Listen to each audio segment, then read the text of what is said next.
Hey there, Carrie Clark here with SLP Solution and Speech and Language Kids.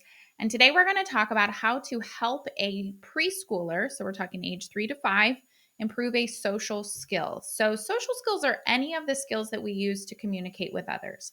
There are a lot of social skills that go into being a preschooler, and most preschoolers struggle with learning at least some of them. Uh, our children with speech and language impairments tend to have more trouble. So, really, what I'm targeting this to is for a speech therapist to be working on social skills with a child with a social language impairment. But these same steps can be used with any preschooler who needs to learn the social skills that are required for being around other kids.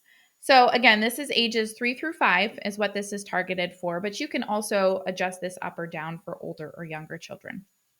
Okay, so we have 3 steps. The first step is to teach the rule. For every social skill, there is a specific rule. So you're going to start off by picking one social skill that you want to help the child with and teach that rule explicitly. So some examples of social skills that are helpful to teach for preschoolers. We have greetings and introductions. So how do you introduce yourself to a new group of friends? Like, let's say you go to the park and there's some kids that you want to play with. How do you introduce yourself into that? Or how do you greet a friend that you haven't seen for a while? So, greetings and introductions are a good one. You could also work on asking for a turn. So, if you have a child who just takes what they want without asking first, that's a great skill. Responding to others. So, if someone says something to you, then you are required to respond. That's how interactions work. So, helping them with responses is a great one to try, or maintaining interactions is another good one. Now, there's lots of other social skills that go into this. So the idea here is you pick one social skill to target and you'll work on it all the way through, and then you can go back and pick another one. So um, let's say we're going to do asking for a turn. So we're going to start with that one. So we're going to teach the rule. So we tell the child, if you want what someone else has, you have to say, my turn. Okay. So we are basing what we want the child to do on their current level. So if this is a child who speaks in big, long sentences, then maybe you have them say, hey, may I have a turn with that when you're done? But if it's a child who's really only speaking in 1 and 2 words, then we might pull out some visuals and have them say, my turn, and maybe even point to the pictures while they're doing it. And we can use this for non speaking children too by just having them touch the pictures, and then we can help facilitate that with the other child. Oh, he's pointing to my turn. He'd like a turn when you're done. So there's lots of different ways you can teach the skill. It kind of depends on where the child is at. So if you are a parent trying to figure this out on your own at home, please seek out the help of a speech language pathologist in your area that can help you with this. But this is something, figuring out how to communicate it is something that speech language pathologists are great at. So you're going to teach them the rule. Social stories are great for this if you have a social story that teaches the rule, or you can just get out some pictures and show them and break it down. Step 2 then is going to be to role play or practice.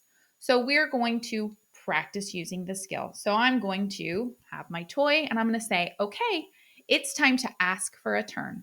I'm playing with this toy and you want a turn. You can say, my turn. Then you have them practice saying the words, and then you give them their turn. So we practice, we role play in a very structured setting with everything controlled. All the variables are controlled.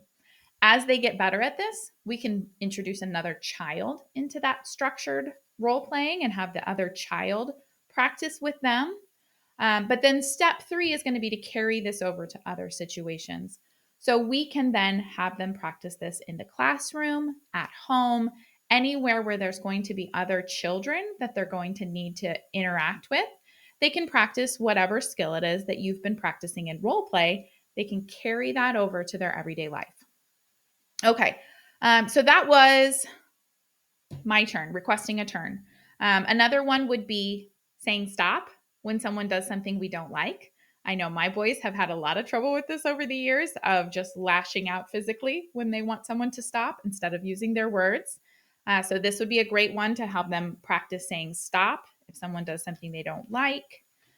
We have maintaining interactions is another one that I mentioned. And I have these 4 cards that are choices for how you can continue an interaction. So, sometimes they'll say hi and they'll start playing and then they don't know what to say next. So they can respond, make a comment, suggest a play idea, or ask a question. So those are all ways they can continue a conversation. So lots of different skills you can work on. We have lots more resources over on Speech and Language Kids if you want specifics on how to break down a specific skill. But that's the overall framework. That's how you take a social skill and teach it to a preschooler. So that's what we have. Head on over to speechandlanguagekids.com for more, and don't forget to subscribe for more videos. Awesome. Thanks so much. See you tomorrow.